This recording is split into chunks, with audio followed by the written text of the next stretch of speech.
Today, 2/3 of adults and a third of children in the United States are overweight or obese. The nation spends $190 billion a year treating obesity-related health conditions. Rising consumption of sugary, unhealthy foods is a major contributor to this problem. The concept of a sugar tax has been circulating for a while. It has become a huge debate, one that is getting quite heated. I propose this bill, but the issue has become very complicated. So before I decide how I am going to vote, I'd love to hear from both sides. Who'd like to start? Yes? Yeah, I work at Colonel Plump's, and word around the slop trough is they're talking about laying people off. So maybe you could get off your high horse and help me keep my job. Yeah. Well, sir, I may vote against the tax because, frankly, I don't take job losses lightly. No, I want the tax. My husband started drinking those giant sodas, and he's gained 100 pounds in 3 months. Consequently, we haven't had sex in 10 years. I thought you said he gained weight in the last 3 months. Well, we have lots of other problems. Well, ma'am, my original stance was that implementing this tax would be good for public health. All taxation is theft. If the government can tax me, I can do this. Many people believe that a sugar tax will force Americans into healthier options. Supporters of the tax are appalled by what people are consuming. They see America as being led into obesity and other sugar-related health issues by outrageous, cheap options sold by producers. For only a nickel more, you get 64 ounces. But why would anybody need this much soda? It's not my place to speak for the consumer, but everyone should buy it. The substitution and income effects demonstrate the pro-tax argument well. The substitution effect says, as the price of a good increases, consumers will replace the more expensive goods with other, less expensive options. Alternatively, the income effect argues that when a good becomes more expensive, this is the equivalent to decreasing overall wealth, and the individual will buy less of all options.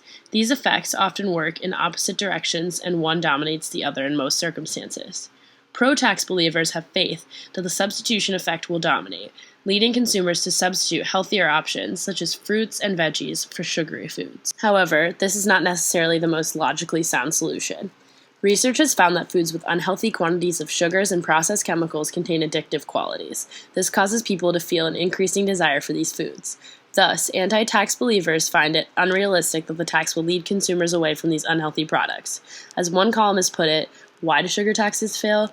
Those consumers who strongly prefer unhealthy foods continue to eat and drink according to their individual preferences until such time as it becomes prohibitively expensive to do so. They see many similarities between the sugar tax and the cigarette tax that was introduced in 1998. Due to the addictive nature of nicotine, the cigarette tax did not result in many heavy smokers quitting.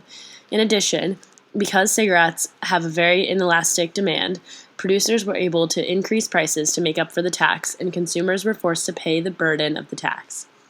As a result, they became relatively poorer and little to no less unhealthy. Those opposed to the sugary foods tax say the result of a sugar tax will be the same as that of the cigarette tax. While sugary foods do have more substitutes than cigarettes, most of them are just as unhealthy. Thus, if people do decide to substitute, people will likely substitute with other unhealthy options, such as potato chips, that will satisfy their cravings, or buy less of all options. Some anti-tax supporters believe the idea of a sugar tax is freedom-revoking and see the tax as the government babysitting the citizens. Leslie needs to butt out.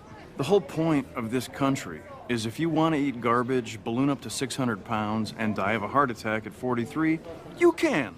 You are free to do so. To me, that's beautiful. These people do not want any more government interference in their personal choices. Isn't government interference by taxing our favorite goods exactly why the U.S. got rid of the British? Does anyone remember the Boston Tea Party? A tax on sugar certainly sounds like taxation without representation.